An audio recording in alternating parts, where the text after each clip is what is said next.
Enfin, enfin, 6 ans après, on est qualifié. Je regoute à ce que ça fait d'être qualifié au second tour, hein. Après avoir sorti 2 cannes au Cameroun et en Côte d'Ivoire, tu fais sortir en premier tour. Tout le monde s'est marré cette fois.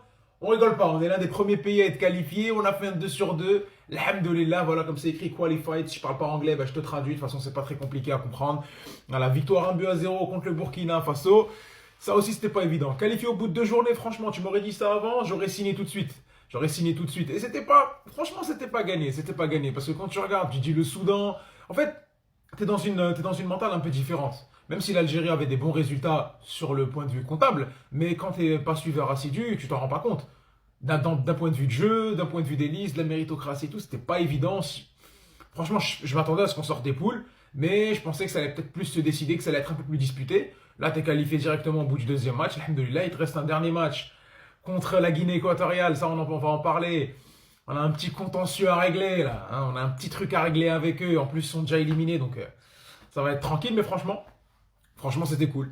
Franchement, c'était cool. Bon, on va essayer de revenir rapidement sur ce match-là.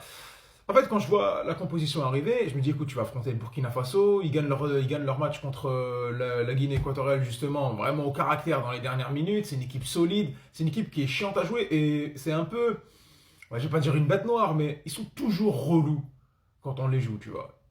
En 2022, la dernière CAN, là, pardon, en Côte d'Ivoire, on fait 2-2. Dans les qualifications Coupe du Monde, on fait des nuls contre eux. C'est pas évident, ils nous tiennent vraiment en échec.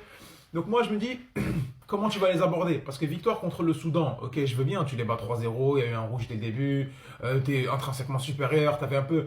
L'enjeu, c'était pas vraiment de gagner le match, l'enjeu, c'était surtout de briser ce truc mental un petit peu que tu avais avec le Soudan, que tu avais avec, pas contre le Soudan pour le coup, mais par rapport à la première journée de la CAN, fallait regagner un match au bout de 6 ans, bref, je te fais pas le topo, on en a déjà parlé. Par contre, là, c'était un vrai gros test.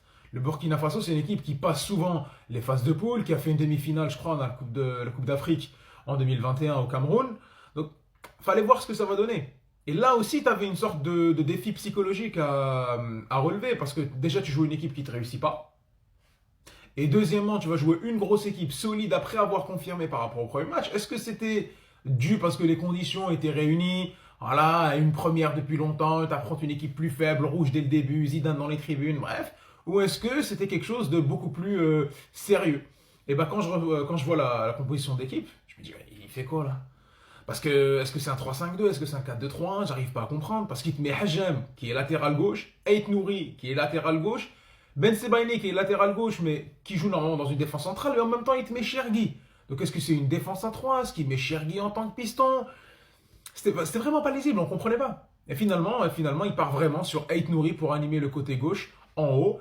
Donc il préfère faire confiance à Ait Nouri que peut-être lancer un Boulbina ou lancer un Moura avec un Bounjah qui rentre pas dès le début. Il refait confiance à son milieu de terrain, Benasser Boudaoui, en mettant cette fois-ci Maza titulaire directement, Lucas Zidanokaj et Mahrez le capitaine devant. Bon, c'est la composition d'équipe la plus éclatée, je t'ai fait un peu de tout, mais bref, t'as saisi l'idée, t'as saisi l'ADA. Donc là, quand je vois ça, je me dis, qu'est-ce qu'il veut faire? Qu'est-ce qu'il veut faire? Ok, les joueurs qu'on a demandé sont là, Hajjam est là, Maza est là, Chiagi est là, il y a de la stabilité. Amoura est réaxé. Il n'y a pas Bounjah, même si je trouve qu'il est extrêmement important. Peut-être pas le truc le plus visible, mais c'est quand même quelqu'un de très important. On en parlera après. Mais j'ai pas vraiment compris. Et en fait, c'était un défi tactique. Petkovic, en fait, et ça pour les observateurs, il n'est pas là pour bien faire jouer ton équipe. Il est là pour gagner des matchs. Il est là pour se dire, écoute, moi, je fais des coups tactiques, je m'adapte à l'adversaire, c'est pas beau avoir joué, c'est pragmatique, mais là, moi, je suis là pour m'adapter à l'adversaire et essayer de chercher les 3 points pour l'équipe nationale. Essayer d'avancer. Simple, net et précis. Le mec, il a des KPIs, il est comme en entreprise, il a des évaluations, tu me juges sur le résultat. Bon, quand t'es l'Algérie, t'as ces joueurs-là et t'as une grosse exigence, faut être honnête, et t'as un gros potentiel, ça peut te titiller. Mais quand t'es dans une position comme la nôtre où t'as pas gagné depuis longtemps, bah tu vas pas faire la fine bouche. Tu avances, tu avales, tu manges, tu passes. Enfin, tu manges avant d'avaler, mais bref, encore une fois, t'as compris l'ADR. Donc à ce moment-là, donc moi je vois cette équipe, je me dis écoute, ça va être un match dur. Et ça a été un match dur dans tous les sens du terme. Tu gagnes 1-0 sur un penalty de Riyad Mahrez provoqué par Ait Nouri, qui lui était très fortement décrié, mais qui a réussi à faire le bon dribble au bon moment, ça va le relancer. Mais à ce moment-là, tu te dis, c'est compliqué parce que les Burkinabés te mettent un vrai défi physique. Ils te sortent Hajam, ils te le blessent carrément au début, alors que c'est un joueur qui est très important, surtout dans ce coup tactique un petit peu, où il va te mettre 4 défenseurs centraux, parce qu'en vrai, Hadjam, son rôle, il joue latéral, mais son rôle c'est vraiment être défensif. Tu peux même limite le mettre dans une défense à 3. Donc avec Ben Sebaini, Mandi, Chergui, et tu as responsabilisé Aït Nouri sur le côté, donc tu vas essayer un peu plus de blinder ton côté gauche et profiter de la créativité d'Aït Nouri. Mais la réalité, c'est que c'était un coup tactique pour contenir les Burkinabés, les empêcher un petit peu de profiter de ta technique et essayer d'exploser en transition, parce que là tu vas leur laisser le ballon. C'est pas beau avoir joué, c'est peut-être limite décevant quand on a eu des potentialités de l'Algérie, mais ça passe. Ça passe. J'ai le sur le résultat. J'ai jamais été pour ce coach-là. Même maintenant, je suis encore sceptique. Mais ça passe. C'est tout. Tu viens, tu te qualifies, t'es premier. Salam alaikum. Donc, qu'est-ce qu'on va noter comme point positif dans ce match-là? Bon, on va parler de Chergui, malheureusement, qui est sorti sur blessure, un peu une friction avec l'attaquant du Burkina Faso, mais qui, je trouve, a montré pas mal de garanties. Un peu bizarre le management quand même, hein, passer de tribune à titulaire dans un match aussi important, aussi physique, mais il a fait son taf et ça te montre à quel point ce joueur-là est très très important. Mandi et Lucas Zidane, je vais en parler rapidement, même si Lucas Zidane il m'a fait peur un petit peu sur ses relances. Parce qu'on a voulu toujours tenter. Tu sais, il y a les corners à la rémoise. Nous, on a les 6 mètres à la Petkovic. Allez, frère, à chaque fois, il voulait les faire à 2 pour profiter de la qualité de jeu de pied. Je veux bien qu'il ait une excellente qualité de jeu de pied. Mais bon, les frères, faut doser au bout d'un moment. Parce qu'il y a une action où on est bien heureux parce qu'il tire sur sur le défenseur, ça revient pile poil. Donc celle-là, on a dit alhamdoulilah, mais ça sera peut-être pas toujours le cas. Mandi, qui a été, je trouve, correct, il n'a pas fait tâche. Ben Sebaini, à mon sens, qui a été homme du match, il a été extraordinaire, franchement impérial sur toutes ses présences. Défensivement, offensivement, il a essayé de mettre de la pression sur les coups de pied arrêtés, il a toujours été là, calme, relance, franchement top. Et surtout, quand tu vois d'où il revient, le premier match, ça a été compliqué.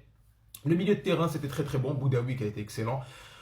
Benasser, moi, j'étais pas confiant. Benasser, je sais qu'il est cramé, physiquement, enfin cramé.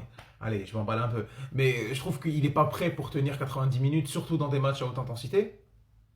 Et là, je me posais des questions. Est-ce qu'il va le faire? Enfin, force est de constater qu'il est resté 80 minutes sur le terrain et il l'a fait. Il a été très bon. Dans la relance, il a été bon. Dans l'intensité pour aller gratter, chercher des ballons. Dans le placement, il a été bon.